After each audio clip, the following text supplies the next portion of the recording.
eu sou Cecília Ferraz, repórter no Tecmundo Security. Hoje eu vou te contar a história de um garoto de 16 anos que construiu um verdadeiro império e um megazord do cybercrime.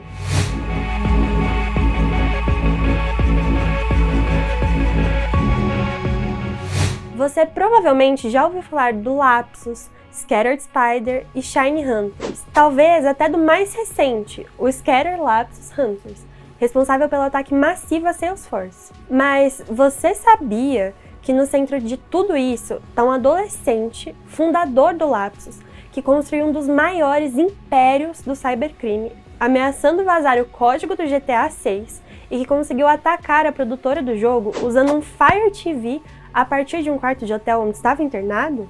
Sim, essa é a história.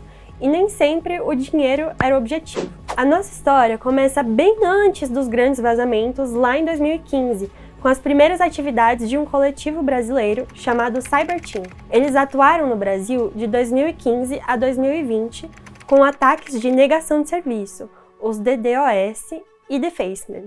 O Lapsus, como o conhecemos, surgiu de uma fusão desse antigo Cyberteam com o Recursion Team, um grupo especializado em SIM swapping e na exploração de Emergency Disclosure Requests, ou simplesmente EDRs. Ataques de EDR são extremamente ardilosos.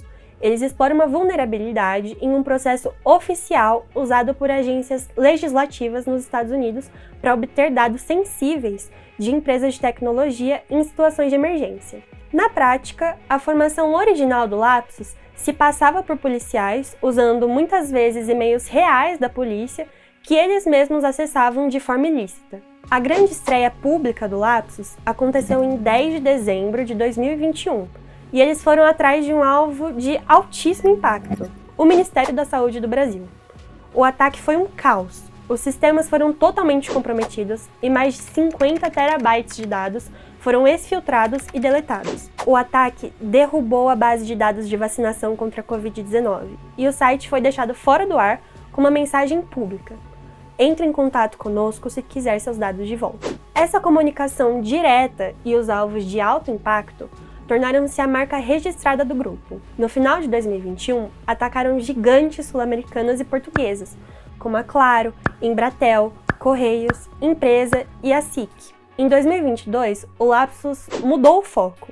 As grandes empresas passaram a ser as vítimas mais visadas, mas o objetivo principal não era dinheiro, já que muitas empresas se recusavam a pagar o resgate, e sim a visibilidade.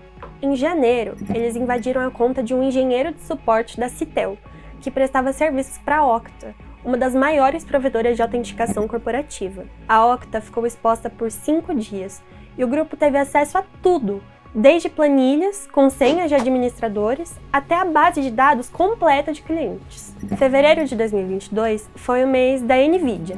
O Lapsus roubou impressionantes 1 terabyte de dados, incluindo o código-fonte das GPUs RTX 3090 Ti e detalhes de engenharia de chips gráficos. Eles tentaram extorquir $1 milhão para remover recursos que limitavam a mineração de criptomoedas, mas a NVIDIA se recusou a negociar e os dados foram vazados. Além disso, roubaram hashes de credenciais de mais de 71 mil funcionários e certificados de assinatura de código, que poderiam ser usados para criar softwares falsos que parecessem legítimos. Março de 2022. Esse foi de longe o mês mais caótico. Tivemos a Samsung, que perdeu mais de 190 GB de código-fonte, incluindo o código de autenticação biométrica e o bootloader da linha Galaxy. Tivemos o Mercado Livre, com dados de mais de 300 mil clientes expostos. E no dia 20, o caldo engrossou. A Microsoft teve 37 GB de dados vazados, incluindo 90% do código do Bing, Bing Maps e Cortana, mesmo que a Microsoft tenha conseguido interromper o ataque. Para fechar o mês, a Globan perdeu 70 GB de código-fonte de clientes como Facebook, Citibank e Electronic Arts. O Lapsus não ficou famoso pela sofisticação técnica, mas sim pela engenharia social. Eles eram mestres em stalkear as vítimas antes dos ataques. Em vez de gastar fortunas em malwares sofisticados, Uma simples busca no LinkedIn, combinada com dados de vazamentos anteriores, permitia que eles enganassem os helpdesks das empresas com uma facilidade incrível.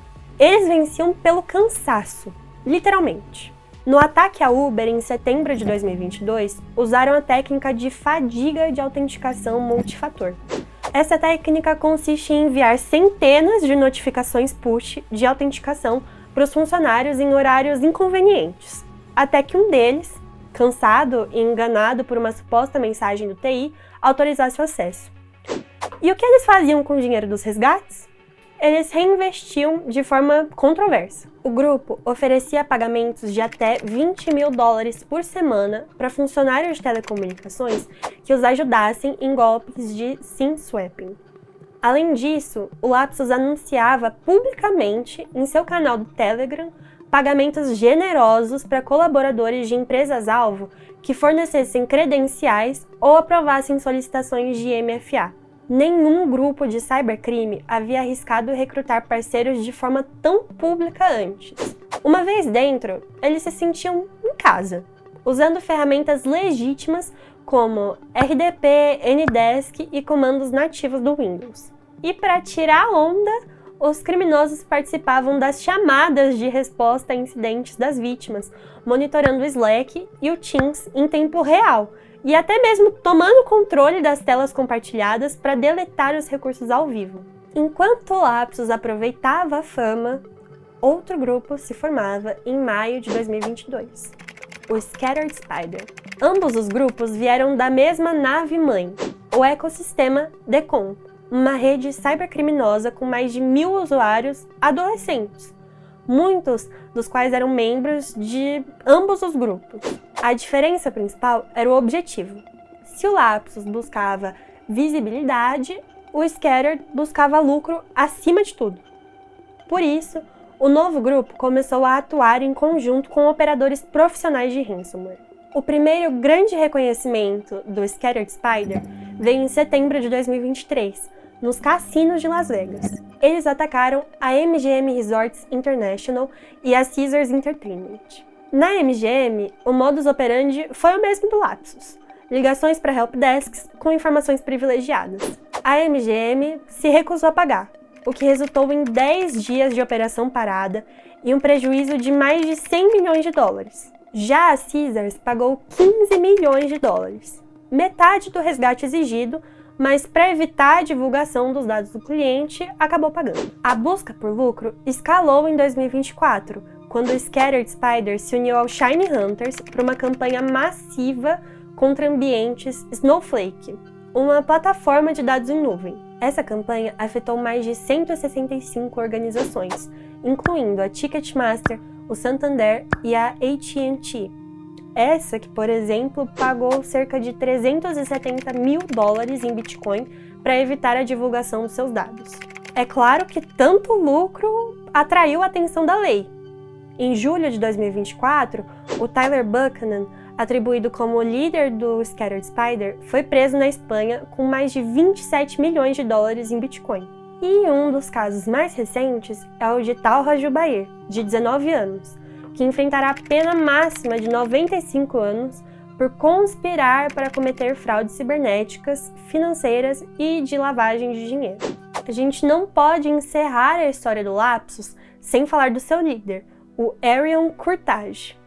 Em setembro de 2022, o mundo dos games parou quando vídeos de uma build inicial de desenvolvimento do GTA 6 foram vazados. O criminoso ameaçou vender o código do GTA V, que ainda não havia sido lançado, e exigia que a Rockstar Games entrasse em contato para negociar um resgate de, no mínimo, 5 dígitos. A parte mais inacreditável é que Kurtage, que tinha 16 anos na época dos primeiros ataques, foi preso junto com outros 6 jovens. Mas mesmo internado em uma instituição psiquiátrica, ele conseguiu invadir a Rockstar usando apenas um aparelho de Fire Stick e um telefone. Ele ainda teve a audácia de ameaçar a empresa por meio do Slack.